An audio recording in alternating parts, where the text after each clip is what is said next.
আসসালামু আলাইকুম। সবাই এই বাচ্চার মোনাজাতটা শুনে যাবেন। এই বাচ্চার মোনাজাত শুনে সবাই কান্না করে দিছে দেখেন।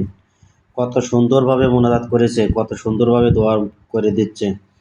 সবাই এই দোয়াটা শুনে যাবেন, এই দোয়াটা শুনে যাবেন সবাই। আপনিও কান্না করে দেবেন এই দোয়াটা শুনলে, এই মোনাজাতটা দেখলে আপনিও কান্না করে দেবেন। সেই বাচ্চার মোনাজাতের সবাই হাত উঠায়ে কান্না করতেছে দেখেন।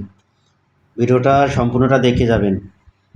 সম্পূর্ণটা দেখে গেলে আপনার কিছুটা হইলেও জ্ঞান ফিরবে বা কিছুটা হইলেও জ্ঞান বুদ্ধি বাড়বে।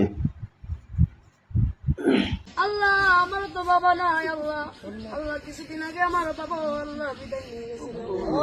আল্লাহ কবরে আমার বাবা শাহিদ। আল্লাহ দুনিয়ার কোনো গুণের কারণে যদি আমার বাবা কবরে আটকা পড়ে থাকে, আল্লাহ আল্লাহ তার সন্তানাতি হয়ে আল্লাহ আমরা মাফ চাই, আল্লাহ তুমি মাফ করে দাও। ডাকিব আমরা বাবা বলিয়া, কারে ডাকিব আমরা দাদা বলিয়া, ও আল্লাহ কারে ডাকিব আমরা বাবা বলিয়া, কারে ডাকিব আমরা বাবা বলিয়া। আল্লাহ যেই বাবা নিজেরা পড়ে আমরা পড়াইছে আল্লাহ, আল্লাহ আজকে সেই বাবা অন্ধকার কবরে আল্লাহ, আল্লাহ তুমি আমার আপনার কবরটা জান্নাতের বাগান বানায় দাও। আল্লাহ আমার দাদা নাই, দাদি নাই, নানা নাই, নানি নাই, আল্লাহ দাদা দাদি নানা নানি কবরটা জান্নাতের বাগান বানায় দাও।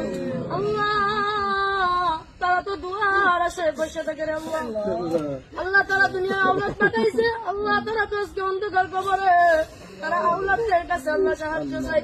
আল্লাহ তুমি তো তোমার হাবিব বলেছে কোন এতিম সন্তান যদি তার আব্বার কবরের পাশে আল্লাহ চোখের পানি বলায় তার আব্বার জন্য দোয়া করে, আল্লাহ ডাক দিতে দেরি হয়, আল্লাহ তুমি ডাক কবর